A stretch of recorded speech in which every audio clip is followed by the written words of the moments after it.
flagra do dia, vamos lá. O Ezequiel, viu?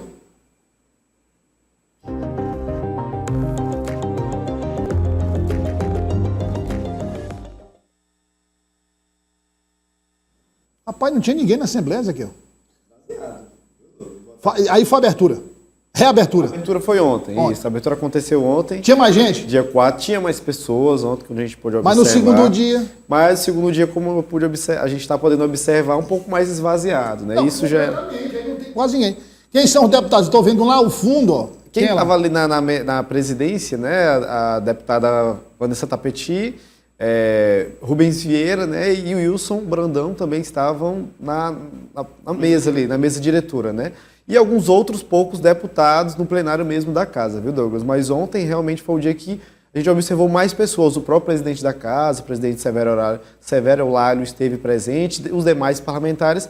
Só que, infelizmente, hoje, um dia após a reabertura dos trabalhos, no clímax do horário, para realmente começar as sessões meio-dia, um pouco mais esvaziado do que de costume. Não tá nada, né, com esse número aí. Tradicionalmente, no retorno do segundo Primeira semestre, semana, né, antes de irem para o recesso, os deputados limpam a pauta. Né, a questão não pode ir para o recesso. Não pode ir para o recesso. Então, nesses primeiros dias do retorno, as sessões ficam um pouco mais esvaziadas, até porque não há muita coisa a ser votada. Né? Por exemplo, as comissões hoje não se reuniram. Existe a expectativa da Comissão de Constituição e Justiça, Comissão de Finanças. Os deputados vão aguardar ali um volume maior de matérias já para o segundo semestre para, de fato, realizarem as reuniões da comissão e uma presença mais efetiva no plenário. Mas aí você está vendo, então, o segundo dia de volta dos trabalhos na Assembleia Legislativa, a Câmara mais movimentada, vazio. O presidente da casa até mesmo que ressaltou, né, Douglas, que a expectativa é que o trabalho total mesmo dos parlamentares volte com a total finalização das obras da Assembleia Legislativa, como sabemos, está realmente em passos lentos essa reforma. E a priorização é que as terças e as quartas-feiras as sessões aconteçam presencialmente, já as segundas e as quintas-feiras as sessões aconteçam ali de um pouco maior, forma um pouco mais híbrida, né? De forma híbrida, mas a presença realmente que seja de fato as terças e as quartas-feiras. Nós conversamos com o presidente Severo Eulálio e é bom destacar isso aqui, viu? O presidente recebeu uma bomba. O presidente Severo Eulálio recebeu uma bomba. Recebeu uma obra inacabada, sem previsão de orçamento para acabar a obra. Cara, inacabada, sem dinheiro em caixa, sem previsão orçamentária.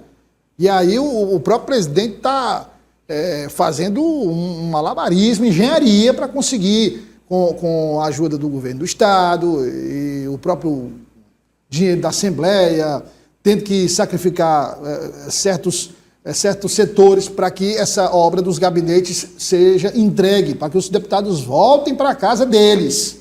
Até porque, também, porque é do povo, mas também dos deputados. Até porque, apesar das dificuldades, Douglas, e a gente reconhece, boa tarde, né, para você, boa tarde a todos. Você ficou tão extasiado com a história do Natan que perdeu esqueci de desejar boa tarde a todos. Mas, de fato, é um tema importante, a questão da reforma. Eu diria que é a prioridade número 1, até porque ano que vem a gente já tem um processo eleitoral, os deputados naturalmente candidatos à reeleição, e fica muito estranho, né? Prejudica, na verdade, até o andamento dos trabalhos. Mas vem prejudicando, né, já, ano que vem, né? E a obra ainda está sendo tocada. Até o próprio presidente Severo, por mais que ele tenha utilizado, e ele tenha utilizado a questão da transparência, para deixar bem claro que recebeu uma obra, um valor altíssimo, uma reforma complexa, com problemas com a empresa responsável pelas obras, sem previsão orçamentária para a conclusão do serviço, enfim, tudo isso, querendo ou não, se essa obra chega ano que vem sem ser concluída, isso acaba pesando um pouco também contra a imagem dele. Então, acredito que é o momento em que o presidente da casa deve dar prioridade total a essa questão da obra, a questão da reforma. É bom lembrar que a sede do Parlamento Piauiense também é um prédio que tem um valor histórico, patrimonial, arquitetônico muito grande, que precisa ser preservado. Eu, particularmente, aí uma opinião minha, considero até que essas intervenções que foram feitas, né, internamente, elas até prejudicaram aquele ar, né, de patrimônio histórico que o prédio tinha, por mais que evoluiu e... Você tocou no ponto dessa, quer dizer, é patrimônio histórico por quê? Por causa da arquitetura. Exato. Aí você pega, mexe, moderniza um prédio e aí você pegava imagens décadas atrás, você tinha ali, né, e compara com a de hoje, se tivesse aquela mesma estrutura, você tinha ali algo que era rico do ponto de vista histórico, para contar a história do Piauí, a história do parlamento. Hoje a gente tem um plenário ali bonito, mas que, no meu entendimento, descaracteriza totalmente a riqueza do patrimônio histórico que aquele prédio simboliza. Você vai reformar um prédio, que é um prédio histórico. O que é que a lei diz? Você reforma o prédio, mas mantém as características originais. Sim. Então você podia fazer uma reforma, que aí seria até mais barato, Sim. porque não tinha que mudar tudo. Não era feio. Não era feio. Você faria uma reforma, mantendo as características, sairia extremamente mais barato, ficaria confortável. Eu acho que o jogo tem realmente... Você tem até a comparação, a questão do Tribunal de Justiça, né?